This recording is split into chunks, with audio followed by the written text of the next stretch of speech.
Okay, this is the first video for electrical safety. Now, there are a lot of learning goals for this unit. There's a there's a lot to electrical safety. I want you to understand what electricity can do to the body. I want you to understand how someone can get shocked. I want you to understand safety procedures in the event of an emergency. I want you to understand how to design a safe circuit, and I want you to understand how to use a meter safely. So, to get started with the physiological effects. Uh, Most of us, I'd probably say all of us, have experienced some sort of electrical shock. When you're stepping out of the car, you touch the car and you get shocked. Touching a metal doorknob, pulling sweaters out of the dryer. And generally, all of these typically happen in the wintertime. And that's because the air is nice and dry. And those are all associated with static electricity. And those type of shocks are never really fatal. And normally you get little tingles or small jolts of pain. Some people may have experienced a shock from a larger source, such as a wall outlet, when you're doing some wiring in your home. Those are the ones that can be much more dangerous and can cause permanent damage to your body. Now, the first type of damage is thermal. Remember that electrical resistance converts electrical energy, into thermal energy.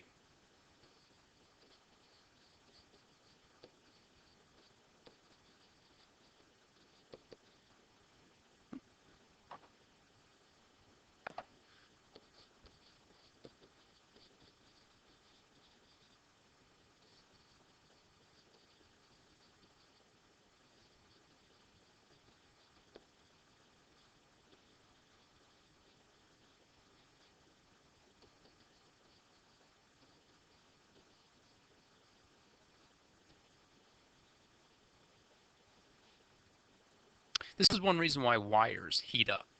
Uh, Electrical wires have small amounts of resistance. So what that does is it converts the electrical energy into thermal energy, and it causes the wires to heat up. Your skin has a large amount of electrical resistance. So as electricity is forced through your skin, um, it causes it to heat up, and that's where we can get a lot of severe burns. And that's usually the most common damage that you see. The second type of damage can be even more threatening, and this is damage to your nervous system. Now, the nervous system consists of your brain, your spinal cord, and your sensory or motor organs.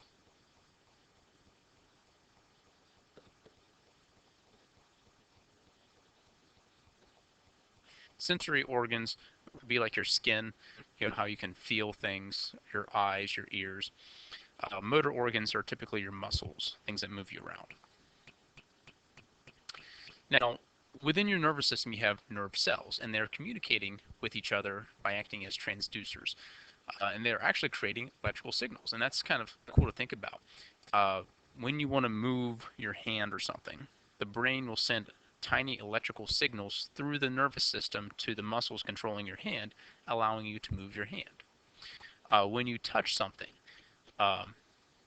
sensory organs in your skin convert that sensation of touch into electrical signals and sends that back to your brain, which can then be processed.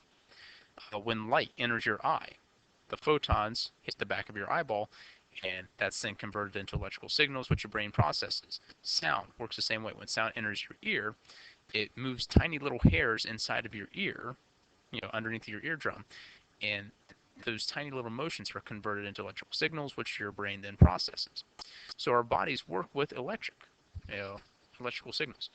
Now, the way these signals are, it's not like you have metal wires through your body, but instead you have chemicals called neurotransmitters, and they are stimulated by electrical signals. So if there's an electrical current outside of your body, and if it's strong enough to be conducted through you, it will override those tiny little impulses. And some things that can cause, the most common is that it causes your muscles to involuntarily contract.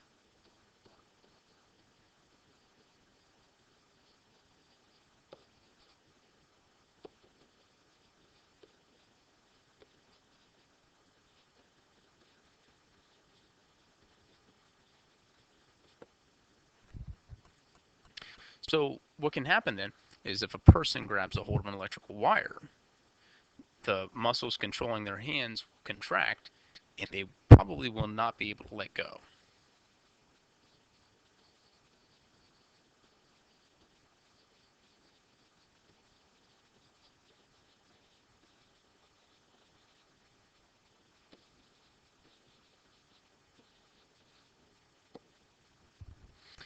So medically, this condition of involuntary muscle contraction, we call this tennis.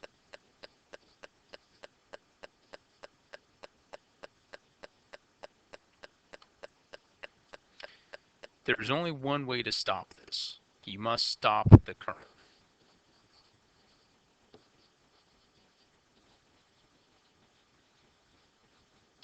This is very, very important. If you see someone who is being electrocuted, you don't want to approach them. You do not want to get anywhere close, because if you become, trapped, if you start to become electrocuted, then there's no way to help them. There's a really sad story of a family. During a storm, an electrical line was blown down, and the father went out to the yard, got electrocuted. His wife saw that he was in trouble, ran out to help him. She got electrocuted, and one of the children saw that their parents were in trouble, ran out into the yard. They got electrocuted, and it's a very tragic event, and I think it wiped out the entire family. So you never want to approach someone who is being electrocuted. The only way to help them is to try to stop the current. Other muscles that can be affected are your heart and diaphragm. And as you might imagine, if these muscles stop working, then it's life-threatening. Now, some currents, even if they're too low to induce the tinnitus, they might be strong enough to scramble the nerve cell signals enough so that your heart cannot beat properly. It sends the heart into a condition known as fibrillation.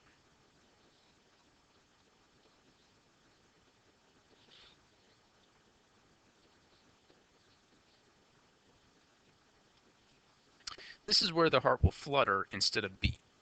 And when the heart is fluttering, it cannot effectively pump blood to your brain and organs. So a defibrillator, then, we probably have all heard of these, it uses electricity to stop fibrillation.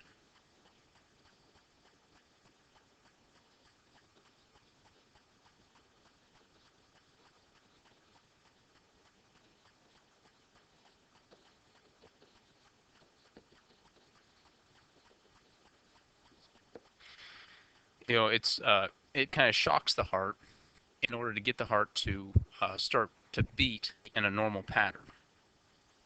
Something that's very important is that a defibrillator will not start a heart that has stopped. And that's a myth that we get from TV shows and movies.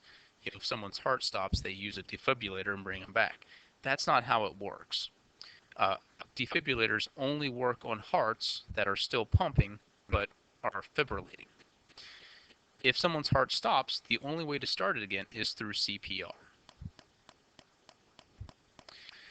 Another source of danger is our public electrical power grid. This uses AC electricity, alternating current. This is electricity that oscillates back and forth between positive and negative currents. So for example, if I were to take a look at a battery, if I were to plot its current versus time, I would see for the most part the current remains constant. So this is called DC, direct current. The current stays constant. If I were to plot out the current coming from a wall outlet, I would see that it goes positive, negative, positive, negative. So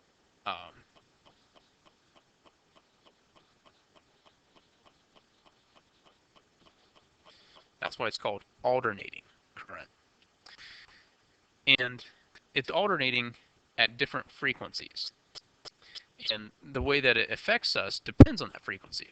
So low frequency, which is 50 to 60 hertz, so that's it's alternating between positive and negative 50 to 60 times per second. Well, in Europe, they use 50 hertz. In the United States, we use 60 hertz. And this can cause more damage than a high frequency.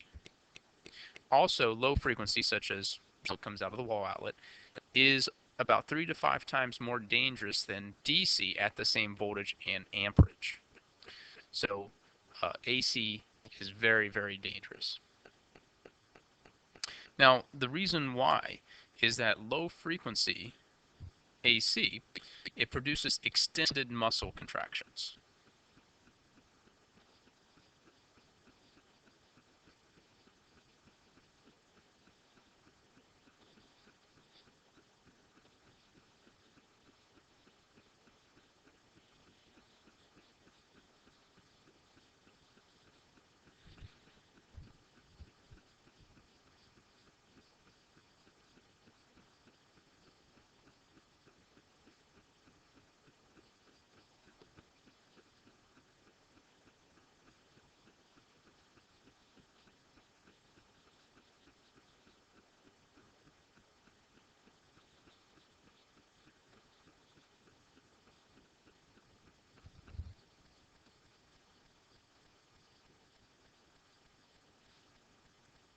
These extended muscle contractions will freeze your hand onto the source, so you will not be able to let go of the wire. Again, that's called tennis. DC, on the other hand, is more likely to cause a single contraction, which can, fling the victim or force the victim off of the wire.